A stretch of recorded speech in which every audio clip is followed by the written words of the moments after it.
Hi friends, నేను ఇండియాకి వెళ్ళి 1 మంత్ తర్వాత తిరిగి వచ్చాను. నేను వచ్చి చూసేసరికి మా ఇల్లు ఎలా ఉందంటే, ఎంత అందంగా ఉందంటే ఒకసారి చూపిస్తాను చూడండి. ఒక్క గదే ఈ విధంగా ఉందంటే ఇక ఇల్లంతా ఏ విధంగా ఉంటుందో మీరు ఊహించుకోవచ్చు. ఇది మా బాబు గది.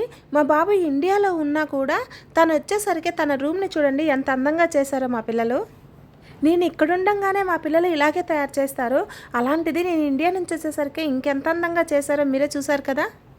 నాకు బొమ్మలు అంటే చాలా ఇష్టము. అందుకే నేను ఎక్కడ షాపింగ్కి వెళ్ళినా కూడా నాకు బొమ్మలు కనిపిస్తే కొనేస్తూ ఉంటాను. వీటిలో దాదాపు అన్ని రకాల బొమ్మలు ఉన్నాయి. కొన్ని బొమ్మలకైతే కొన్ని సంవత్సరాల హిస్టరీ కూడా ఉంది. ఇక్కడ బయట దేశాల్లో మాకు పెయింట్ కొట్టించుకోవడానికి లేదా మనుషులు దొరకాలంటే కొంచెం కష్టమే. అందుకని మా ఇంట్లో ఎప్పుడు పెయింట్ నేనే కొట్టేస్తాను. అక్కడ కనిపిస్తున్నటువంటి శ్రీరాముల వారి ఫోటో మా బాబు ఆర్ట్ నేర్చుకునేటప్పుడు వేసిన ఫస్ట్ ఫోటో, అందుకే అది కొంచెం స్పెషల్.